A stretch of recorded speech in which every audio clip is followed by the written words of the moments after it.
다시 한번 마음을 다짐하겠습니다. 주여 말씀하옵소서. 말씀대로 직행하는 우리 모두가 되기를 축복합니다. 지금은 남의 땅 빼앗긴 들에도 봄은 오는가, 많이 들어보신 구절이죠. 이상화 시인의 빼앗긴 들에도 봄은 오는가 첫 구절입니다. 우리 중구에 가면은 그 이상화 고택이 있습니다. 대구 사람들에게는 굉장히 친근한 시인이 바로 이상화 시인입니다. 지금은 남의 땅 빼앗긴 들에도 봄은 오는가, 1926년에 발표된 시인데, 이 일제 치하에서 이 민족적인 울분과 저항을 노래하는 시입니다. 지금은 남의 땅, 빼앗긴 땅, 나라가 빼앗겼습니다. 여기에도 봄은 오는가, 그러면서 이 참 민족의 저항을 노래한 그 시인데, 이 저항 시인이 몇 명 있죠. 뭐 이상화, 이육사 뭐 이런 시인들이 정말 이 독립을 바라면서 노래하는 그런 노래입니다. 빼앗긴 들에도 봄은 오는가, 이 탄식은 일제 치하에 살던 모든 우리 민족의 울분이었습니다. 그런데 이거 가만히 생각해 보면은 어쩌면은 이 땅에 살아가는 우리 모두의 탄식일 수도 있습니다. 빼앗긴 들에도 봄은 오는가. 우리는 에덴의 행복을 빼앗기고 전쟁터에서 살아가고 있습니다. 이것이 정말 오늘 살아가는 이 세상이 우리의 땅이고 정말 편안하고 정말 행복하고 기쁘고 즐거운 곳이라고 생각되는 경우는 거의 없습니다. 우리가 살아가는 세상 자체가, 인생 자체가 전쟁입니다. 여러 가지 위험들이 많이 있습니다. 뭐 조금 하면은 뭐 바이러스 걸리고 뭐 교통사고 나고 뭐 집이 무너지고 공사장 무너지고 뭐 온갖 건데 이게 이 죽음이 도사리고 있는 그런 곳에 우리가 지금 살고 있습니다. 지금은 남의 땅 빼앗긴 들에도 봄은 오는가. 오늘 이 창세기 3장을 읽었는데 어쩌면은 창세기 3장의 모습이 이런 탄식을 불러일으키는 말씀입니다. 아담과 하와가 에덴 동산에서 하나님과 함께 정말 기쁘고 즐겁고 행복한 그 삶을 살아가도록 하나님이 창조하셨는데, 거기에 죄가 들어버리네 가지고 완전히 이게 형벌의 장소, 전쟁의 장소, 전쟁터가 되어버린, 저주의 땅이 되어버린 그런 모습으로 바뀌었습니다. 아마 아담 이후에 우리 모두의 탄식은 지금은 남의 땅 빼앗긴 들에도 봄은 오는가, 이것이 아마 우리 모두의 탄식이 될 듯 합니다. 오늘 함께 읽은 창세기 3장 8절에서 21절을 두 부분으로 나눠서 함께 살펴보고자 합니다. 첫 번째는 하나님의 신문 8절에서 13절, 두 번째는 형벌 속에 표현된 하나님의 사랑 14절에서 21절 말씀입니다. 첫 번째 하나님의 신문입니다. 8절에서 13절. 첫 번째 질문, 아담과 하와는 왜 하나님을 피하여 숨었습니까? 8절에서 10절까지 숨은 이유를 말하는데 10절에서 이유를 간단하게 요약합니다. 하나님의 소리를 듣고 벗었으므로 두려워하여 숨었나이다. 숨게 된 이유를 지금 세 단계로 딱 얘기해서, 하나님의 소리를 듣고 나를 보니까 내가 벗었으므로 두려워서 숨었습니다. 그렇게 얘기합니다. 여호와의 낯을 피하여 숨은 이유는 두려움 때문에 그렇습니다. 두려움은 범죄한 인간이 느끼는 가장 근본적인 감정입니다. 우리 안에 다 두려움이 있습니다. 그래서 성경에 보면은 의인은 사자같이 떳떳하게 걸어가지만은 죄인은 따라온 사람이 없어도 막 도망친다는 그런 말씀이 있습니다. 그러니까 우리가 죄를 범하면은 늘 마음에 불안하고 두려움이 있습니다. 뭐 예전에 읽은 신문 기사 뭐 이런 내용입니다. 뭐 어떤 사람이 고위공직자 한 100여 명에게 문자를 보냈다고 합니다. 내가 당신 모든 비밀을 다 알고 있으니까 돈 보내라. 그러니까 한 20, 30%가 돈을 보냈대요. 이분은 무작위로 그냥 해가지고 문자를 보냈는데 20, 30%가 돈을 보냈답니다. 결국은 이게 뭐겠습니까? 내가 뭔가 잘못한 게 있으니까 두려워서 그렇게 벌벌 떨고 있는 거죠. 두려움이 범죄한 인간의 마음속에 있는 근본적인 감정인데, 창조자 하나님이 왜 두려움이 대상이 되었습니까? 이게 우리에게 주어지는 근본적인 질문이에요. 하나님이 우리에게 두려운 분이 아니에요. 하나님이 우리를 창조하시고 우리를 사랑하시고 에덴을 만드시고 거기에서 살아갈 수 있도록 만드신 하나님, 부모, 아버지, 어머니 같은 분이잖아요. 그런데 그 하나님이 왜 우리에게 두려움의 대상이 되었는가? 오늘 우리는 대부분 예수를 믿건 안 믿건 하나님 그러면은 정말 사랑의 하나님, 정말 평화롭고 좋고 품이 아주 뭐 안전하고 이런 것보다는 하나님 그러면은 뭔가 모르게 두려움. 내가 하나님 앞에 뭐가 잘못한 게 벌 받을 게 뭐 이 두려움이 우리 안에 있습니다. 왜 하나님이 두려움의 대상이 되었는가? 아담이 하나님께 불순종하고 범죄했기 때문에 두려움의 대상이 된 겁니다. 아담의 불순종의 출발점이 뭡니까? 하나님과 같이 되려고, 하나님께 순종하고 하나님이 인도하시며 따라가고 거기에 그 맞게 살아간다면 아무런 문제가 없어요. 그런데 하나님과 같이 되려고 하려고 보니까 하나님이 경쟁 대상자예요. 하나님이 내가 싸워서 이겨야 될 대상이 되는 겁니다. 그러니까 하나님이 경쟁 대상이 되고 하나님이 원수가 되고, 그러니까 하나님 앞에 우리는 두려워할 수밖에 없어요. 싸움의 대상이니까 내가 잘못하면 하나님 앞에 싸워서 져버리면 죽는 거예요. 그러니까 하나님이 두려움의 대상이 되는 겁니다. 이 불순종, 죄악의 근본 동기가 하나님과 같이 되려는 그 경쟁심, 하나님을 이기려는 그 경쟁심에서 출발했기 때문에 바로 이것이 두려움으로 나타나는 거죠. 두려움 때문에 하나님의 얼굴을 피하여 숨었습니다. 원본과 교제가 단절된다는 것은 형상의 죽음을 의미합니다. 인간은 하나님의 형상대로 창조되었습니다. 형상은 원본과 지속적인 이 교제가 이루어져야 이 형상이 정상적인 이 기능을 발휘하는데, 이 형상이 원본과 교제가 끊어지면은 형상의 죽음을 의미하는 거죠. 그래서 제가 지난번에 휴대폰하고 이게 기지국하고 비유를 들어 설명했잖아요. 휴대폰이 기지국의 이 통신에서 끊어지면은 휴대폰은 제 기능을 발휘할 수가 없습니다. 와이파이가 끊어지면은 제 기능을 발휘할 수가 없습니다. 그러니까 지금 여기서 여호와의 낯을 피해서 숨었다는 것은 궁극적으로 말하면은 인간의 죽음을 의미합니다. 창조자 하나님을 피해서 인간이 숨었다는 것, 도망갔다는 것은 형상으로 창조된 자신의 죽음을 의미하는 거예요. 그래서 이거는 뭐 변하지 않는 근본적인 원칙이에요. 이 세상에 하나님을 두려워해서 피해서 하나님으로부터 도망치면은 마지막은 뭐겠습니까? 영원한 죽음이에요. 다른 방법이 없습니다. 영원한 죽음입니다. 우리는 하나님의 형상대로 만들어졌기 때문에. 그래서 에덴은 하나님과 친밀한 교제가 이루어지는 성전입니다. 성전. 하나님과 친밀한 교제가 이루어지는 성전. 피조물은 근본적으로 하나님의 낯을 피할 수가 없습니다. 그런데 범죄한 인간은 어리석게도 하나님을 피하여 도망칩니다. 지금도 계속 그렇게 하고 있어요.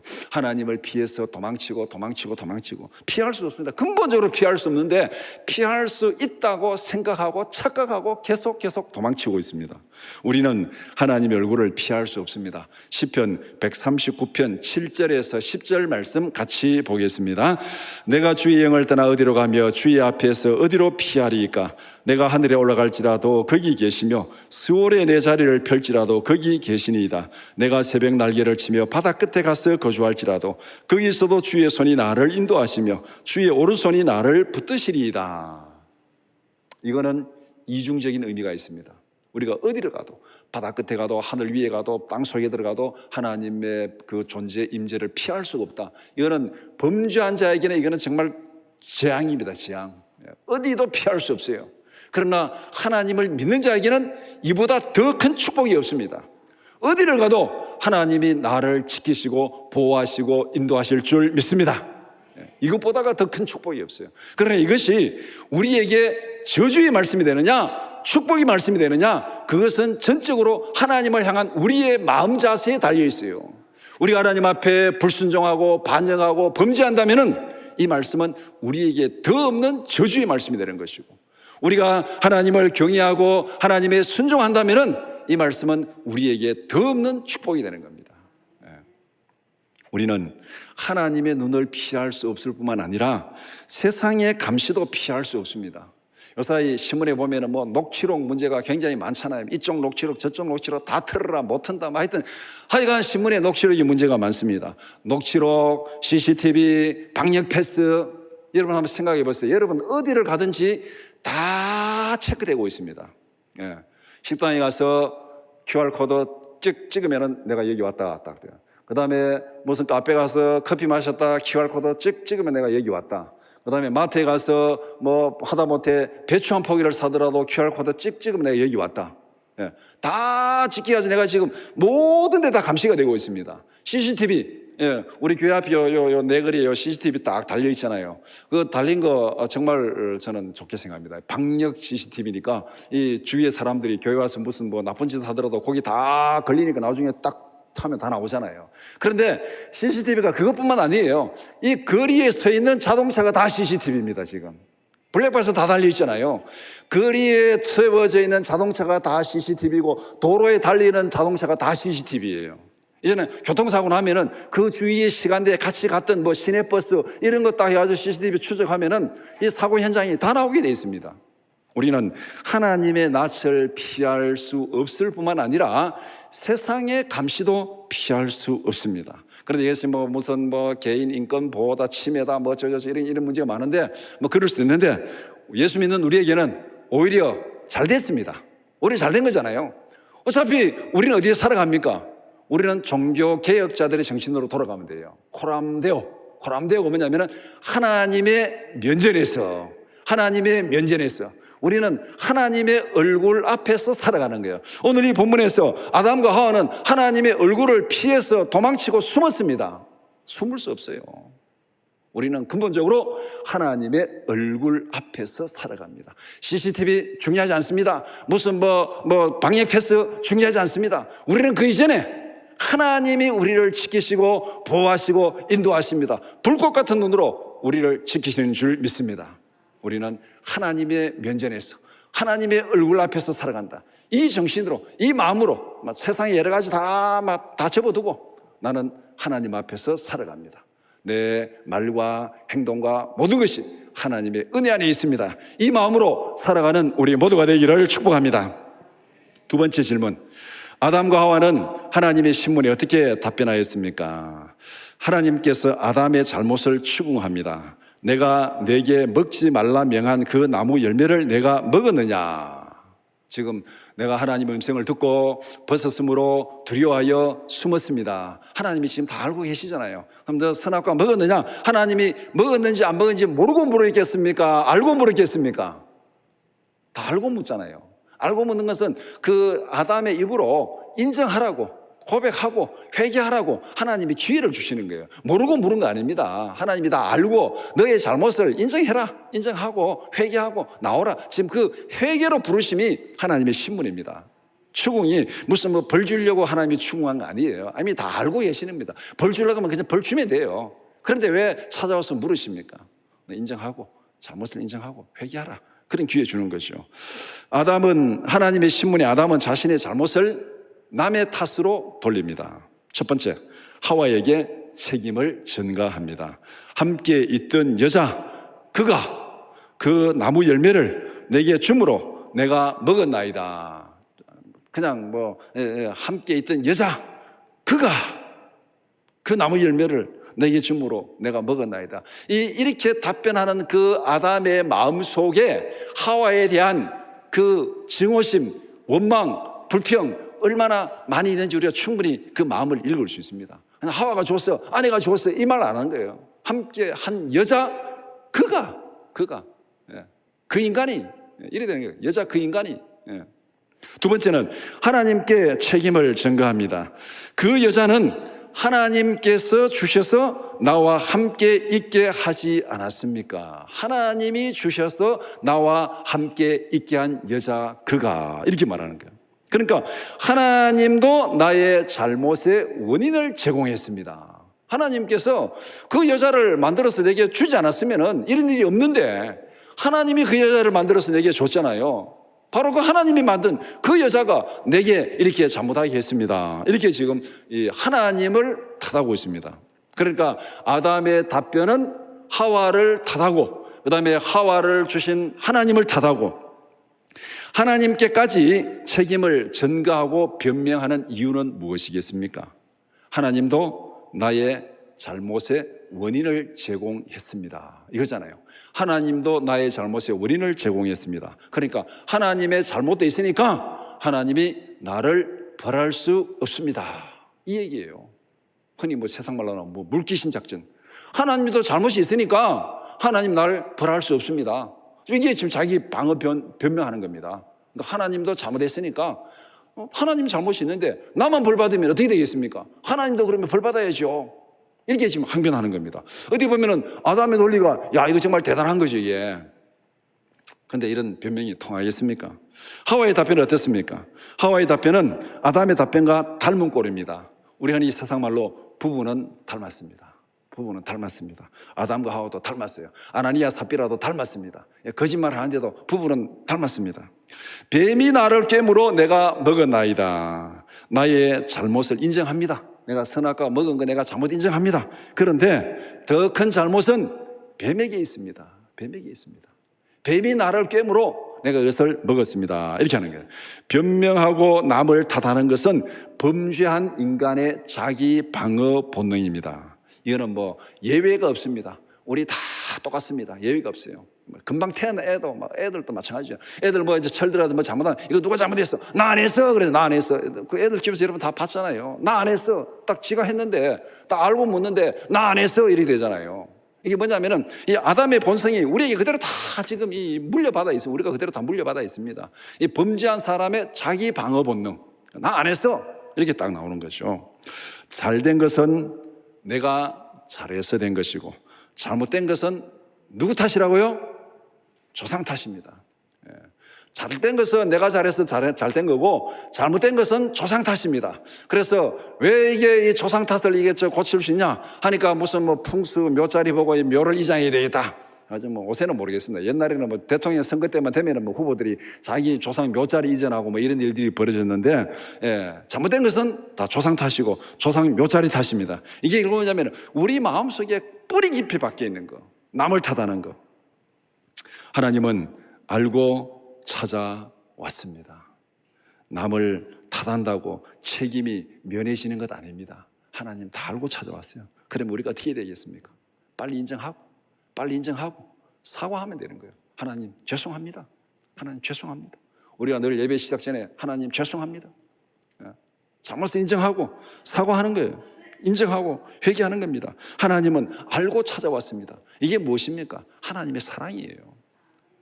하나님은 항상 죄인을 먼저 찾아오십니다. 성경 어디를 보세요. 죄인이 먼저 하나님을 찾아가는 경우는 없습니다. 성경 어디에도. 하나님이 먼저 죄인을 찾아오십니다.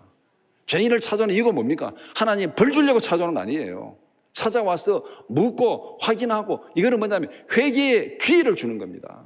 인정하고 하나님 앞에 회개하라. 그러면 용서하리라. 회개의 기회를 주는 거예요. 하나님은 알고 물으십니다. 아담을 신문하는 거 알고 물으시는 거예요. 왜 그렇게 알고 묻습니까? 네가 인정해라. 인정하고 용서를 구하면 내가 용서해 주리라. 하나님의 그 마음. 그러니까 하나님께서 우리를 찾아오시고 하나님께서 우리의 질문하시는 그 하나님의 마음을 알아야 돼요. 마음을. 있는 그대로 고백하고 용서를 구하라. 이것이 우리가 하나님 앞에서 구원받고 은혜가 회복되는 길인 줄 믿습니다. 오늘도 우리에게 동일하게 역사. 아담의 죄책을 우리가 그대로 유전을 받았다면은 아담이 하나님 앞에 구원받는 방법도 우리가 그대로 유전을 받았어요. 우리가 죄에서 구원받는 방법은 하나님 앞에 빨리 인정하고 고백하고 회개하고 죄사함 받는 것. 이것이 구원의 길입니다. 그래서 오늘 이 본문에 하나님께서 찾아오시고 신문하시는 그 하나님의 마음을 바로 깨달으라. 사랑하시고 기회를 주시고 회개하면은 용서하겠다는 그 기다림으로 하나님이 찾아오신 것입니다. 두 번째, 형벌 속에 표현된 사랑. 첫 번째 질문, 하나님께서 뱀에게 내린 형벌은 무엇입니까? 뱀은 피조물들 가운데서 사탄의 도구로 전락한 동물입니다. 피조물들 가운데 아마 내가 볼 때 뱀이 가장 아름답고 아주 굉장히 지혜롭고 그렇게 만들어진 것 같아요. 가장 강교한 자라, 나쁘게 하면 가장 강교한 자. 사탄이 볼 때 어리버리한 걸 뭐 택하겠습니까? 사탄이 자기 도구로 쓸 때는 아주 아름답고 똑똑하고 뭔가 잘할 만한 존재를 택하지 않겠습니까? 그래 보면은 어떻게 보면은 뱀이 사탄에게 낙점이 되어 있습니다. 그러니까 그만큼 이 아름답게 만들어졌고, 그 다음에 또 이렇게 지혜롭고 똑똑하고 그렇게 만들어진 피조물, 모든 동물들 가운데서 아마 그렇게 가장 아름답게 지혜롭게 만들어진 동물인 것 같아요. 나중에 이제 저주를 받아서 문제가 됐지만은, 그래서 사탄의 도구로 전락한 동물이 뱀입니다. 뱀에게 내려진 형벌이 세 가지입니다. 삼중적이에요. 첫 번째는 내가 모든 동물보다 더욱 저주를 받으리라. 하나님은 창조하신 모든 동물들에게 복을 주셨습니다. 창세기 1장 22절에 보면은 하나님이 그들에게 복을 주시며 이르시되 하며 생육하고 번성하라. 모든 동물들이 하나님이 복을 주셨어요. 그런데 지금 이 범죄한 이후에 하나님께서 뱀에게 저주를 내렸습니다. 이것은 결국 뭐겠습니까? 생존 자체가 고통이 된다는 겁니다. 저주받은 인생은 생존 자체가 고통입니다. 그러니까 뱀은 생존 자체가 고통이 되는 거예요. 이게 저주받은 뱀이에요. 그러니까 하나님께서 뱀을 저주했습니다. 그 다음에 두 번째, 살아있는 동안 배로 다니고 흙을 먹으리라. 저주의 구체적인 실행입니다. 부정하고 추악한 모습의 대명사입니다. 배로 다니고 흙을 먹는, 뭐 꼭 뱀이 흙을 먹는 건 아니에요. 하여튼 그렇게 그냥 우리가 현상적으로 보면은 막 그냥 그렇게 되는 거죠. 그래서 이거는 이 가장 부정하고 추악한 그런 동물의 모습, 저주받은 동물의 대명사. 그래서 레위기 11장 41절 말씀 같이 보겠습니다. 땅에 기어다니는 모든 길짐승은 가증한즉 먹지 못할지니. 이게 바로 저주받은 동물의 모습, 뱀이 그 대표적인 모습입니다. 그 다음에 세 번째, 여자의 후손과 원수가 되리라. 여자의 후손은 너의 머리를 상하게 할 것이다. 여자의 후손은 너의 머리를 상하게 할 것이다. 그럼 결국 뭐겠습니까? 내 대가리가 깨진다는 겁니다. 내 대가리가 깨진다. 대가리 깨진다는 뭐겠습니까? 이게 멸망이죠. 죽음입니다. 뱀은 대가리가 깨지는 거 죽음이에요. 그래서 내가 어릴 때 처음 예수 믿고 성경 창세기 다 펴고 창세기 3장 15절 읽고 내가 속으로 아이고 많이 웃었습니다. 진짜 맞네. 와, 진짜 맞네. 왜냐하면 제가 어릴 때 뱀을 많이 잡아봤거든요, 시골에서. 뱀이 딱 보이면은요, 뱀이다 그러면 옆에 애들 다 몰려듭니다. 돌 하나씩 들고, 작대기 들고 몰려들어가지고 탁 던지면 뱀이 이제 막 못 가잖아요. 못 가면 어떻게 해요? 다음에는 막 뱀 대가리 빠빠빠빠 찍습니다. 뱀 대가리 빠빠빠빠 찍어요. 아마 여러분들 시골에서 뱀 잡아본 분들은 다 아실 거예요. 딱 잡으면은 하여튼 시키지도 않았으니까, 누가 시키지도 않았는데 하여간 돌 가지고 뱀 대가리 빠빠빠 찍으니까 그런 행동을 내가 많이 했으니까 제가 성경 딱 읽고, 야, 이거 정말 하나님이 어떻게 하시고, 여자의 후손은 내 머리를 상하게 할지라. 이거는 이제 이 여자의 후손은 예수 그리스도를 상징하는 겁니다. 예수 그리스도를 통해서 너가 영원히 멸망당하리라. 이게 이 뱀에게, 사탄에게 내려진 하나님의 형벌입니다. 이 제자들 중에서도 사탄의 도구가 된 한 사람이 있습니다. 누굽니까? 가룟 유다. 가룟 유다가 어떻게 됐는가? 우리가 이 정말 사탄의 도구가 된 게 정말 치명적이고, 우리는 정말 이렇게 되면 안 되는 거예요. 누가복음 22장 3절 말씀 같이 보겠습니다. 12 중에 하나인 가룟이라 부르는 유다에게 사탄이 들어가니라. 이때부터 사탄이 어떻게 했습니까? 예수님을 배반하고 음삼십에 팔아 넘겼습니다. 마태복음 27장 5절 말씀 같이 보겠습니다. 유다가 은을 성소에 던져놓고 물러가서 스스로 목매어 죽은지라. 예수님이 신문을 당하고 고통을 당하고 보니까 이 자기 잘못한 거예요. 잘못한 건 뉘우치고 내 이제 잘못했다고 막 그냥 던지고 가서 목매달아 죽어붙습니다. 그 다음에 사도행전에 가면 그 이후에 어떻게 되는지 말하고 있습니다. 사도행전 1장 18절 말씀. 이 사람이 불의의 삭스로 밭을 사고 후에 몸이 곤두박질하여 배가 터져 창자가 다 흘러나온지라. 사탄의 도구로 전락한 예수님의 제자, 이런 비참한 모습이 나타난 겁니다. 너의 지체를 의의 병기로 드리라. 성경은 우리에게 이것을 강조하고 있습니다. 너의 지체를 의의 병기로 드리라. 사탄의 도구로, 죄악의 도구로 들지 말고 의의 병기로 드리라. 우리가 하나님 앞에 늘 기도하면서 우리의 삶과 우리의 지체와 모든 생각과 행동을 하나님 앞에 의의 병기로 드려야 될 이유가 바로 여기 있어요. 우리가 하나님 앞에 정말 축복의 은혜를 누리는 그런 삶을 사느냐, 아니면은 사탄의 도구로 죄악의 도구가 되어가지고 저주의 삶을 사느냐, 바로 여기서 결정되는 거예요. 두 번째 질문, 하나님께서 하와에게 내린 형벌은 무엇입니까? 하와에게 내린 형벌은 두 가지입니다. 저주는 받지 않았습니다. 이거 우리가 잘 봐야, 성경을 읽으면서 잘 봐야 돼요. 저주는 안 받았어요. 아담과 하와가 저주받지는 않았습니다. 여기 보면 저주받는 거 뱀이 저주를 받았고 나중에 보면 땅이 저주를 받았어요. 근데 아담과 하와가 저주받지는 않았습니다. 요거 형벌 가운데서도 요걸 잘 보실 필요가 있습니다. 첫 번째는 임신과 출산의 고통을 크게 다하리라. 생명의 탄생이 기쁨이 되어야 됩니다. 그런데 거기에 고통과 수고가 따릅니다. 죄의 결과입니다. 죄를 기억하라는 거. 우리가 흔히 뭐 이렇게 요사이 뭐 애들이 결혼도 잘 안 한다 그러고 또 결혼해도 애도 잘 안 한다 그러고 그래서 요새는 결혼해야지 애 낳으면 아우 경사났다고 뭐 사람들이 그러대요. 며느리 임신했다는 소식 들으면은 시아버지가 수표를 얼마 딱 갖다 줘야 되는데 공식적인 금액이 있다 그러더라고요. 제가 얼마인지는 잘 모르겠는데 며느리 임신했다는 연락을 받으면은 시아버지가 수표를 끊어서 딱 며느리에게 줘야 되는 세금 금액이 있답니다. 그만큼 이 생명의 탄생이 가족에게는 기쁨이에요. 모두에게 기쁨입니다. 그런데 여기에는 엄청난 고통과 수고가 수반됩니다. 입덧부터 시작해가지고 하여튼 막 그런 수고가 많이 있잖아요. 이것이 뭐냐? 다 죄의 결과. 우리가 죄 가운데 살아가고 있다. 그것을 늘 이런 삶을 통해서 인식하고 깨달으라는 거죠. 두 번째, 너는 남편을 원하나 남편은 너를 다스릴 것이니라. 사랑의 관계가 투쟁적 경쟁 관계로 변해버렸습니다. 그래서 제가 본 TV 옛날에 무슨 뭐 프로 제목 잘 지은 것 같아요. 사랑과 전쟁. 사랑과 전쟁. 하여튼 그 내용들 보면 아주 제목 타이틀 잘 잡은 것 같아요. 바로 이 범죄한 다음에 인간관계가, 부부관계가 이렇게 사랑의 관계가 전쟁의 관계로 바뀌어버렸습니다. 창세기 2장 23절 말씀 같이 보겠습니다. 아담이 이르되 이는 내 뼈 중에 뼈요 살 중에 살이라. 이것을 남자에게서 취하였은즉 여자라 부르리라 하니라. 원래 남자와 여자의 관계가 이랬습니다. 내 뼈 중에 뼈요 내 살 중에 살이라. 이거보다가 더 소중한 게 어디 있습니까? 내 뼈 중에 뼈고 내 살 중에 살이라. 이런 관계가 범죄한 다음에 어떻게 되었습니까? 오늘 본문인데 창세기 3장 12절 같이 보겠습니다.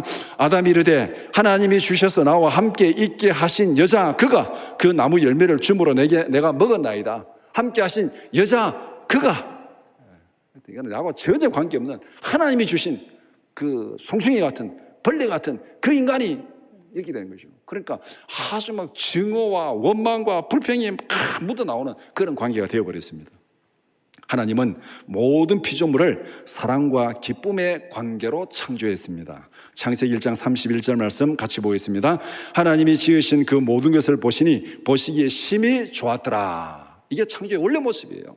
하나님이 가정을 보면 참 부부관계가 심히 좋았더라. 부모와 자식 간에 보면 그 관계가 보시기에 심히 좋았더라. 형제 간의 관계를 보면 보시기에 심히 좋았더라. 교회 가서 이 성도들 관계 보시기에 심히 좋았더라. 직장에 가서 이웃과 관계 보시기에 심히 좋았더라. 이게 하나님이 만든 원래 모습입니다. 그런데 오늘 우리의 모습은 어때요? 심히 좋은 것보다는 다 꼴보기 싫다, 꼴보기 싫다, 꼴보기 싫다. 이게 더 많아요. 이게 바로 범죄함으로 해서 관계가 변질되어 버린 거예요. 사랑의 관계가 경쟁 관계로, 투쟁적인 관계로 바뀌어버린 것입니다. 그래도 가정 자체가 깨어지지 않고 유지되고 있습니다. 전쟁터로 바뀌었지만은 그래도 가정은 유지되고 있습니다. 하나님께서 은혜를 주셔서 창조 질서를 보존하십니다. 여자의 후손을 통한 회복과 재창조를 바라보고 기다립니다. 이것이 하나님께서 베푸신 은혜며 소망입니다. 이 고통 가운데서 하나님 완전히 다 깨버리지 않고 보존하는 건 뭐냐면은 내가 다시 회복시켜 주리라. 여자의 후손을 통해서 회복시켜 주리라. 그 회복시키기 위해서 하나님이 그래도 보존하고 있는 거예요. 보존하고 있는 거. 그대로 보존하고 있으라. 내가 고쳐줄게. 이것입니다. 세 번째 질문. 하나님께서 아담에게 내린 형벌은 무엇입니까? 아담에게 내린 형벌은 세 가지입니다. 첫 번째, 창조의 기쁨이 되어야 할 노동이 생존의 고통으로 변화되었습니다. 17절에 땅이 저주를 받고 평생 수고하여야 그 소산을 먹으리라. 원래 이게 이 창조, 이 지속적인 창조는 하나님의 창조 기쁨이 아담이 계속 하나님의 대리자로 그 창조하고 경작하고 이 기쁨이 되어야 되는데 이것이 고통이 된 거예요. 수고해야 먹으리라. 이 우리 옛날 말로 목구멍이 포도청이다는 말이 바로 이 말입니다. 평생 수고해야 먹고 살리라. 두 번째, 저주받은 땅이 아담에게 불순종합니다. 18절에 땅이 내게 가시덤불과 엉겅퀴를 낼 것이니라. 인간이 하는 모든 일에는 실패와 부작용이 따릅니다. 실패와 부작용이 따르는 거예요. 모든 일에 부작용이 없는 일이 있습니까? 쉽게 말하면 결혼을 해도 문제고 안 해도 문제예요. 결혼을 하면 하는 대로 문제가 생기고 안 하면 안 하는 대로 문제가 생기고, 인간이 하는 모든 일에는 부작용이 따릅니다. 오늘 우리가 백신 부작용, 여러 가지로 사회적인 문제가 많이 되잖아요. 백신이 뭡니까? 이게 이제 이 바이러스를 이기고 이길 수 있는 그런 치료약인데, 근데 거기에도 부작용이 생겨가지고 어떤 사람은 백신 맞고 죽어버리는 그런 경우들이 많이 생기는 거죠. 바이러스와 질병도 다 가시와 엉겅퀴에 해당되는 겁니다. 인간이 하는 모든 일에는 거기에 가시와 엉겅퀴가 있어요. 세 번째, 평생 고생하다가 죽음으로 인생을 마무리합니다. 19절에 너는 흙이니 흙으로 돌아갈 것이니라. 하나님과 같이 되려고 시도한 반역과 불순종이 죽음으로 끝나버렸습니다. 우리는 지금 빼앗긴 들에 살고 있습니다. 여기서 딱 서는 게 빼앗긴 들이잖아요. 빼앗긴 들에 살고 있습니다. 기쁨이 빼앗긴 들에 살고 있습니다. 행복이 빼앗긴 들에 살고 있습니다. 사랑이 빼앗긴 들에 살고 있습니다. 이것이 지금 우리가 살고 있는 곳이에요. 원래 에덴은 그런 곳이 아니었어요. 그런데 우리는 다 빼앗겼어요. 기쁨도 빼앗기고 사랑도 빼앗기고 행복도 빼앗긴 그 땅에서 살고 있습니다. 시편 90편 10절 말씀 같이 보겠습니다. 우리의 연수가 70이요 강건하면 80이라도 그 연수의 자랑은 수고와 슬픔뿐이요 신속기간이 우리가 날아가나이다. 모세가 지금 우리가 이 빼앗긴 들에 살아가는 우리의 인생의 모습을 이렇게 탄식하면서 얘기했잖아요. 빼앗긴 들에도 봄은 오는가? 그래도 봄은 옵니다. 여자의 후손을 통해서 영원한 생명의 봄날이 올 줄 믿습니다. 이런 의미에서 예수 안에서 죽음은 새로운 시작이에요. 끝이 아닙니다. 예수 안에서 죽는 자는 복이 있다고 그렇게 계시록에서 말하고 있어요. 예수 안에서 죽음은 끝이 아니에요. 예수 안에서 죽음은 이 땅에서 고통의 끝입니다. 예수 안에서 새로운 생명의 시작입니다. 그러니까 죽음은 예수 안에서 새로운 시작이고 새로운 복인 줄 믿습니다. 네 번째 질문, 하나님께서 아담과 하와에게 베푸신 은혜는 무엇입니까? 첫 번째, 하와에게 산자의 의미가 되는 은혜를 주었습니다. 고생은 하지만 생명은 계속된다. 여자의 후손을 통한 영원한 구원을 계획하시고 실천하십니다. 창조 질서를 회복하기 위해서 현재 질서를 유지시킵니다. 빼앗긴 들에도 봄은 옵니다. 하나님께서 죄악에 빼앗긴 들에도 봄을 주시고 생명을 주십니다. 산자의 의미가 되리라. 생명이 계속해서 이어지면은 그들에게 영원한 회복, 영원한 봄날을 주리라고 그렇게 말씀하고 있습니다. 그 다음에 두 번째는 하나님께서 아담과 하와에게 가죽옷을 지어 입혔습니다. 대속의 죽음이에요. 그들은 무화과 잎으로 가렸지만 그게 다 부서지고, 그러니까 하나님께서 가죽옷을 지으면 뭔가 생명이 죽었다는 거잖아요. 아담과 하와가 범죄함으로 생긴 그 문제를 가려주기 위해서 다른 한 생명이 죽은 거예요. 대신 그 양은 대신 죽은 거예요. 가족 주기 위해서 대신 죽은 거. 이게 뭐냐면은 성경에 나타난 제사 제도입니다. 대속의 제도. 그러니까 이 창세기 3장 21절, 20절, 21절에서 나타난 이것이 뭐냐면은 제일 첫 번째 제사입니다. 첫 번째 제사. 이렇게 해서 성전 제사가 시작이 되었습니다. 6월절 어린 양이 죽음으로 이스라엘이 구원을 받았습니다. 성전에서 제사를 통해서 제사장이 백성들이 그 죄 가운데서 구원받습니다. 예수 그리스도의 십자가의 죽음을 통해서 모든 죄인들이 하나님 앞에 죄사함 받고 구원받는 줄 믿습니다. 이것이 바로 대속의 죽음이에요. 하나님은 죄로 타락한 세상을 은혜의 집중 치료실에 넣었습니다. 오늘날 코로나에 걸리면 사람이 위중증 환자가 되면 이렇게 음압실에 넣잖아요. 음압실에. 또 사람이 병이 심하면은 이게 흔히 말하는 그 집중 치료실에 ICU에 넣잖아요. 응급실에 넣어가지고 아무도 못 되게 그게 ICU에 넣습니다. 이게 바로 집중 치료실이에요. 그리고 예수 그리스도를 보내서 완전하게 회복시키십니다. 우리를 은혜의 집중 치료실에 넣어가지고 누구를 보내느냐? 예수를 보내요. 예수 그리스도를 보내가지고 우리를 완전히 회복시켜 주실 줄 믿습니다.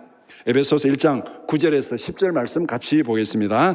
그 뜻의 비밀을 우리에게 알리신 것이요 그의 기뻐하심을 따라 그리스도 안에서 때가 찬 경륜을 위하여 예정하신 것이니 하늘에 있는 것이나 땅에 있는 것이 다 그리스도 안에서 통일되게 하려 하심이라. 깨어진 모든 질서, 깨어진 모든 생명, 깨어진 모든 행복이 예수 안에서 다시 통일되고 하나로 회복될 줄 믿습니다. 예수 안에 있는 자에게는 생명이 있습니다. 영원한 소망이 있습니다. 이것이 오늘 본문에서 하나님께서 우리에게 주신 은혜입니다. 형벌 가운데서도, 심판 가운데서도 하나님이 은혜를 베푸시고 사랑을 베풀어 주셨습니다. 말씀을 정리해 봅시다. 아담은 하나님께 반역하고 불순종했습니다. 하나님의 낯을 피하여 도망쳤습니다. 그러나 하나님은 범죄하고 도망친 아담을 먼저 찾아오셨습니다. 그리고 구원을 약속하셨습니다. 오늘 창세기 3장 15절 같이 보겠습니다. 내가 너로 여자와 원수가 되게 하고 내 후손도 여자의 후손과 원수가 되게 하리니 여자의 후손은 내 머리를 상하게 할 것이요 너는 그의 발꿈치를 상하게 할 것이니라. 여자의 후손을 통해서 사탄의 세력을 멸하고 죽음의 세력을 멸하고 죄악의 세력을 멸하고 우리의 영원한 생명을 주시겠다는 그 하나님의 약속, 구원의 약속이 여기 있습니다. 우리는 아담 안에서 죽었지만은 예수 안에서 다시 살아났습니다. 고린도전서 15장 22절 말씀 같이 보겠습니다.